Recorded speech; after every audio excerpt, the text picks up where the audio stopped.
What is up, YouTubers, and welcome back to another episode of Our 60 Journey. My name is Lucas, and I'm here to show you the thing that I'm using now when I do these projects. My name is Lucas. I'm here to help us build healthy relationships. Okay, so talking to a friend today, and we're having this conversation, and I can tell that she feels sorry a lot for what it is that she's thinking, what it is she's feeling. And all of a sudden, I just felt the need to project out, I love you just the way you are. I respect you just the way you are. And, there was this sense of balance that came in for me, of me not only accepting others, but accepting the self and realizing, this has popped up a lot in the last few weeks, the number of times something's gone wrong for somebody and they feel so apologetic. They feel so sad. They feel so defeated that they disappointed me or let me down, or really, I think ultimately it's letting themselves down and them feeling like they weren't worthy of my presence. And all of a sudden I thought, wait, do you feel like I judge you? And it was this whole circle. And I think of all the times in my life when I was in a relationship with somebody. Okay, and the word relationship is very broad. I'm talking about friends and lovers and coworkers and bosses and family and parents and students, on and on and on, right? When you're in a relationship with somebody, when I'm in a relationship with somebody, I've spent so much time telling myself, there's something about them that doesn't vibe with me. Okay, whatever that is, whether it's a huge negative thing or something that just isn't, our belief systems don't match up. I've spent so much time going, well, this person could learn this, and this person can be this way, and man, wouldn't it be better if that person was like this? And rationalizing and giving hope and help and faith in a place where maybe it wasn't needed. Maybe they were just fine the way they are. It doesn't mean we have to connect. It doesn't mean we have to get deep. It doesn't mean that we somehow need each other, want each other, or could be these best friends. It's not about that, because I was realizing as we're having this conversation how many times I personally have just spent so much time wishing and hoping that someone would be different than what they are.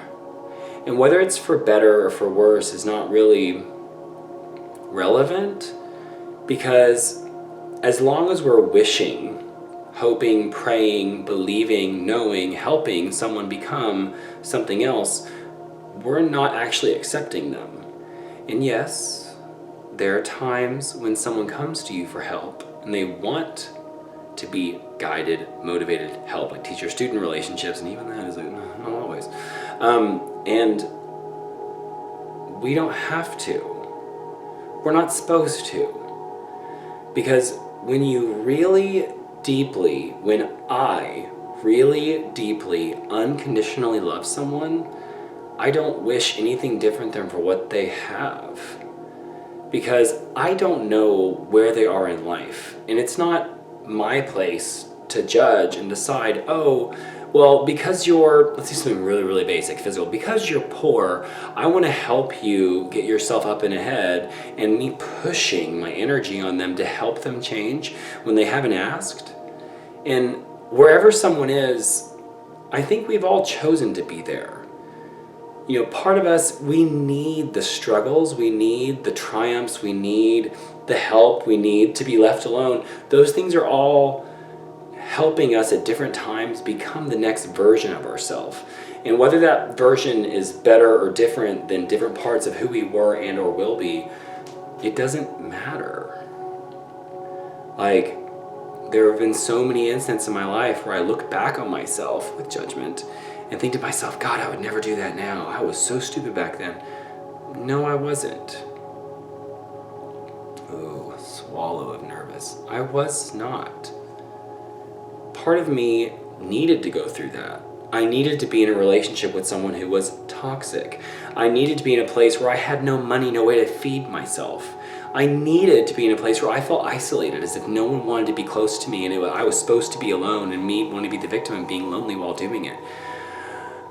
these events, these circumstances, they're all personal. And what it is that we want ourselves to be and where it is that we're going, that's what's most important. And I find myself so often in, not the present, in the past, trying to force myself upon someone. And it's not my job to force my ideas into them. It's not my job to force them into getting a better job or a better partner or a better friend or a better anything. It's not my job, especially if they don't ask. And like right now, I'm not sure if it's on my 5D journey, my original channel, or this 1 hour 6D journey, but I'm happiest when I'm not trying to make anyone change for me. And something as simple as just praying for someone that didn't ask for it is force. That's us putting energy into the divine matrix, God, forcing someone to change. Maybe they're destined to be there, and maybe that's okay. We all have our individual sufferings and tribulations, and we were designed to go through those things. Those things are meant for us, and there's no like place where you reach this state of consciousness where everything is just perfect and beautiful, and it will never happen because it would be a lie. The negatives are there, the struggles are there. And I keep in my head during this video, because I had a bit of an idea what I was going to talk about. Now I'm just kind of going like, I find myself in the past trying to force my help, and it's not our job. Our job is to accept people. And if part of your calling is to deliver messages to people, and that's just your way of delivering what words are in you, then give it out. But pushing our words into someone that doesn't want to hear them, our thoughts, our feelings, our vibrations, our intentions for them, it's not our job.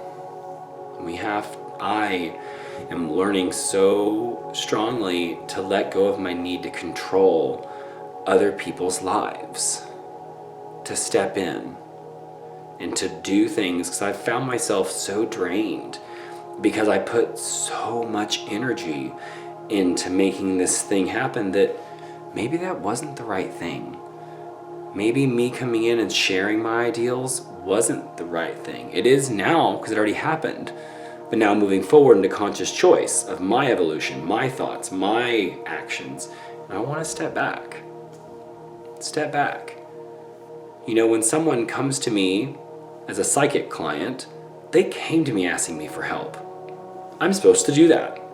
When my students show up at dance and they're there to learn dance, I'm supposed to do that. That's my job.